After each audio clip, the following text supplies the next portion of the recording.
Council चुनाव के दौरान दो तस्वीरें सामने आई। एक तरफ जयपुर और श्रीगंगानगर के रायसिंह नगर में अव्यवस्था और विवाद के चलते मतदान को रोकना पड़ा, तो वहीं दूसरी तरफ उदयपुर, बांसवाड़ा, अलवर के साथ ही नागौर और प्रतापगढ़ जैसे जिलों में मतदान शांतिपूर्ण तरीके से संपन्न हुआ।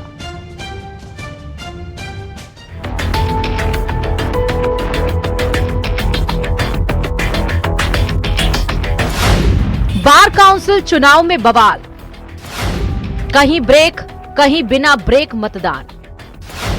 जयपुर श्रीगंगानगर में रुका मतदान।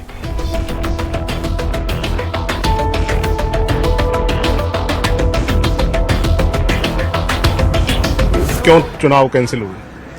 चुनाव कैंसिल होने का एक असामाजिक तत्व कह सकते हैं, या वकीलों में जो प्रैक्टिशनर नहीं है वो यहाँ का माहौल खराब करते हैं।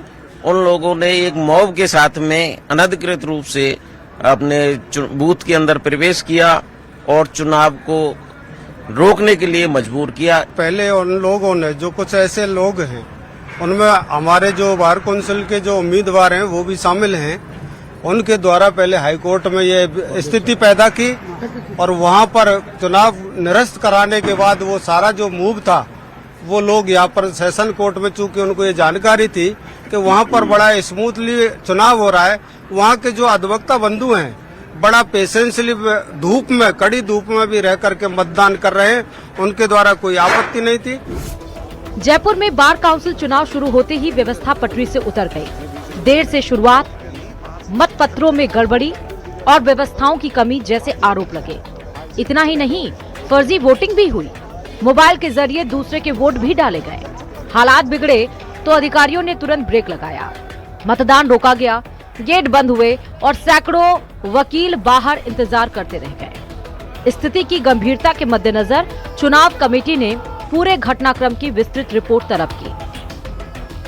अधिवक्ता समुदाय का चुनाव है, वो अधिवक्ता समुदाय खुद ही कराएगा, उसमें किसी चीज का इंटरफेयर नहीं। लेकिन हम लोग देख रहे हैं हर छोटी छोटी चीज से लेकर बड़ी से बड़ी चीज के अंदर आजकल जिस प्रकार से जुडिशरी द्वारा जो इंटरफेयर किया जा रहा है वो वकीलों को बर्दाश्त नहीं था। हमें ये कोई बड़ी साजिश नजर आ रही है, जिस तरीके से ये लोग प्रशासनिक लोगों को यहाँ ला करके वकीलों का चुनाव संपन्न कराने की कोशिश कर रहे हैं। कभी नहीं करा सकते। वकीलों का चुनाव वकील ही कराएंगे, हमेशा से कराते हैं, बहुत स्मूथली कराते हैं। सबसे पहले इन लोगों ने हाईकोर्ट के अंदर चुनाव निरस्त करवाया, फिर वो पूरी टीम यहाँ आई है, जिनमें अधिकांश वकील जो अपने आप को वकील बोलते हैं वो नॉन प्रैक्टिशनर है। यहाँ पर आकर के उन्होंने यहाँ गड़बड़ करने की कोशिश करी है, हंगामा की है, नारेबाजी की है। एक वकीलों के हितों को कुठाराघात करने के लिए लग रहे हैं, वकीलों के लिए ही विपक्षी जा रहे हैं और ये आने वाला समय भी वकीलों के लिए खिलाफ कर रहे हैं। श्रीगंगानगर का रायसिंह नगर, जहां मतदान ने साइन प्रक्रिया को रोक दिया। मतपत्र पर साइन करने को लेकर विवाद शुरू हुआ और देखते ही देखते वोटिंग थम गई। नियम साफ है कि मतपत्र पर किसी भी तरह का निशान या साइन मान्य नहीं है। अधिवक्ता साथियों द्वारा बैलेट पेपर पर साइन की गई। इस बात को लेकर कुछ साथियों ने विरोध जताया कि बैलेट पेपर पर साइन जो होने हैं वो गोपनीयता भंग की श्रेणी में आता है। इस बात को लेकर आपसी चर्चा हुई। चर्चा के बाद ये तय पाया गया कि एक बार चुनाव प्रक्रिया रोकी जावे और आगे विधिवत निर्देश लेके बार काउंसिल से और आगामी कार्रवाई, आगामी चुनाव प्रक्रिया के संबंध में चालू की जावे। अब दूसरी तस्वीर देखिए। श्रीगंगानगर, उदयपुर, बांसवाड़ा, नागौर, अलवर और प्रतापगढ़, जहां मतदान बिना किसी रुकावट के हुआ। कहीं लंबी कतारें, कहीं उत्साह तो कहीं अव्यवस्थित बूथ। हजारों अधिवक्ता अपने मताधिकार का इस्तेमाल करते दिखे। पूरे प्रदेश में 23 पदों के लिए 234 उम्मीदवार मैदान में हैं। इस बार चुनाव की खास बात, महिलाओं को मिला आरक्षण, यानी मुकाबला भी बढ़ा और दांव भी। तो एक ही चुनाव और दो अलग अलग तस्वीर। कहीं अव्यवस्था ने वोटिंग रुकवाई तो कहीं व्यवस्था ने लोकतंत्र को मजबूत किया। अब नजर इस बात पर है कि जहां ब्रेक लगा वहां फिर से वोटिंग कब होगी। Bureau report, news 18 Rajasthan.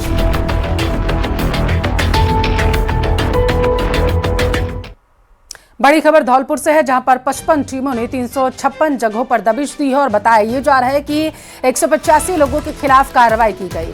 7 फरार वारंटी गिरफ्तार किए गए हैं, कई वांछित भी इसमें पकड़े गए हैं। ये बड़ा अपडेट निकलकर सामने आया है। 6 आरोपियों से 6 अवैध हथियार भी और कारतूस जो हैं वो बरामद की गई है। तो ये बहुत बड़ी कार्रवाई मानी जा रही है पुलिस टीम की तरफ से। बसाईडांग में 52 पौए अवैध शराब सहित आरोपी गिरफ्तार किए गए और हिस्ट्री शीटर और हार्डकोर अपराधियों पर पुलिस की सख्त निगरानी लगातार बनी हुई है। दबिश लगातार दी जा रही है। 185 लोगों के खिलाफ एक कार्रवाई की गई, जिसमें 7 फरार वारंटी भी शामिल बताए जा रहे हैं।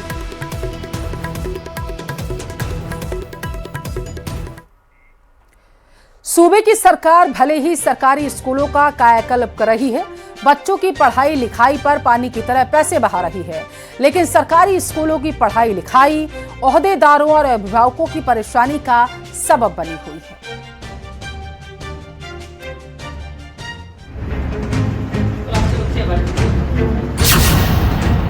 औचक निरीक्षण में खुली पोल, पढ़ाई लिखाई में था बड़ा झोल। शिक्षा मंत्री का 2 टूक फरमान, आदत सुधारिए, नहीं चाहिए ऐसा काम।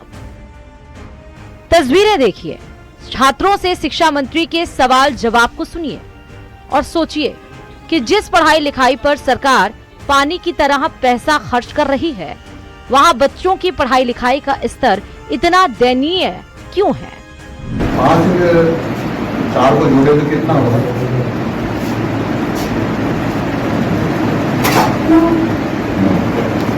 और 9 में से 3 कम कर दे तो बेटा कहाँ तक गिनती आती तुमको? कौन तक आती बाहर है जैसे 5 तक आते उससे का पारा नहीं आता।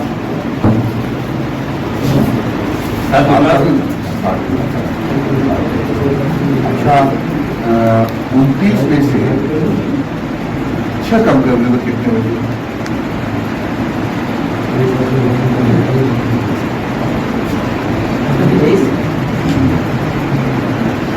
और 49 में 2 जोड़ दे कितना हो जाएगा?